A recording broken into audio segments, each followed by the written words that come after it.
Part 33। Shri गणेशाय नमः। श्री जानकी वल्लभो विजयते। श्री रामचरितमानस बालकांड। तब नारद सबहि समुझावा, पूरब कथा प्रसंग सुनावा। मैं न सत्य सुनऊ मन बानी, जगदम्बा तब सुता भवानी। तब नारद जी ने पूर्व जन्म की कथा सुनाकर सबको समझाया और कहा कि हे मैना, तुम मेरी सच्ची बात सुनो। तुम्हारी यह लड़की साक्षात जगजननी भवानी है। अजा अनादि शक्ति अविनाशिनी, सदा शंभु अर्घंग निवासिनी। जग संभव पालन लयकारिणी, निज इच्छा लीला बपुधारिणी। ये अजन्मा, अनादि और अविनाशिनी शक्ति है। सदा शिव जी के अर्धांग में रहती है।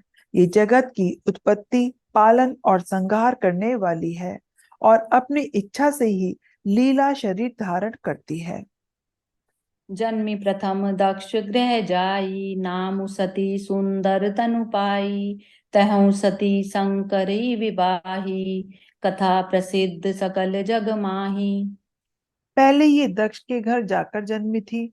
तब इनका सती नाम था। बहुत सुंदर शरीर पाया था। वहां भी सती शंकर जी से ही ब्याही गई थी। यह कथा सारे जगत में प्रसिद्ध है।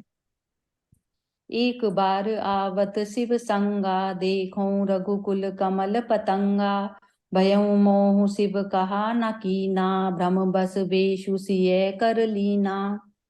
एक बार इन्होंने शिव जी के साथ आते हुए रघुकुल रूपी कमल के सूर्य और श्री रामचंद्र जी को देखा। तब इन्हें मोह हो गया और इन्होंने शिव जी का कहना न मानकर भ्रमवश सीता जी का वेश धारण कर लिया। सिय वेशु सती जो कीन, तेहि अपराध शंकर परिहरी। हर बिरह जाई बहोरी, पितु के यज्ञ जोगानल जरी। अब जन्मी तुम रे भवन, निज पति लागी दारुण तपु किया। अस जानी संशय तजहु गिरिजा, सर्वदा शंकर प्रिया। सती जी ने तो जो सीता का वेश धारण किया, उसी अपराध के कारण शंकर जी ने उनको त्याग दिया। फिर शिव जी के वियोग में ये अपने पिता के यज्ञ में जाकर वहीं योगाग्नि से भस्म हो गई। अब इन्होंने तुम्हारे घर जन्म लेकर अपने पति के लिए कठिन तप किया है। ऐसा जानकर संदेह छोड़ दो। पार्वती जी तो सदा ही शिव जी की अर्धांगिनी है। सुनि नारद के वचन तब, सब कर मिटा विषाद। छन महु व्याप्यऊ सकलपुर, घर घर ये संवाद। मंगल भवन अमंगल हारी, द्रवौ सो दशरथ अजिर बिहारी। तब नारद के वचन सुनकर सबका विषाद मिट गया और क्षण भर में यह समाचार सारे नगर में घर घर फैल गया। तब मैं ना हिमवंतु आनंदे, पुनि पुनि पार्वती बद बंदे। नारी पुरुष शिशु जुबा सयाने, नगर लोग सब अति हर्षाने। तब मैना और हिमवान आनंद में मग्न हो गए और उन्होंने बार बार पार्वती के चरणों की वंदना की। स्त्री पुरुष बालक युवा और वृद्ध, नगर के सभी लोग बहुत प्रसन्न हुए। लगे होनपुर मंगल गाना, सजे सबई हाटक घट नाना। भांति अनेक बही जेव नारा, सूप शास्त्र जस कछु व्यवहारा। नगर में मंगल गीत गाए जाने लगे और सबने भांति भांति के सुवर्ण के कलश सजाए। पाक शास्त्र में जैसी रीति है, उसके अनुसार अनेक भांति की रसोई बनी। सो जेव नारी की जाई पखानी, बसई भवन जेहि मातु भवानी। सादर बोले सकल बराती, विष्णु विरंची देव सब जाति। जिस घर में स्वयं माता भवानी रहती हो, वहां की भोजन सामग्री का वर्णन कैसे किया जा सकता है। हिमाचल ने आदर पूर्वक सब बारातियों को, विष्णु ब्रह्मा और सब जाति के देवताओं को बुलाया। विविध पांति बैठी जेव नारा, लागे परसन निपुण सुआरा। नारी वृंद सुर जेवत जानी, लगी देन गारी मृदुबानी। भोजन की बहुत सी पंगतें बैठी, चतुर रसोइये परोसने लगे। स्त्रियों की मंडलियां देवताओं को भोजन करते जानकर कोमल वाणी से गालियां देने लगी। गारी मधुर स्वर देहि सुंदरी, विज्ञ वचन सुनावहीं। भोजनु करहि सुर अति विलंब, विनोद सुनि सचु पावहीं। जीवत जो बड़यो आनंदु, सो मुख कोटिहूँ न परयूं कहूँ।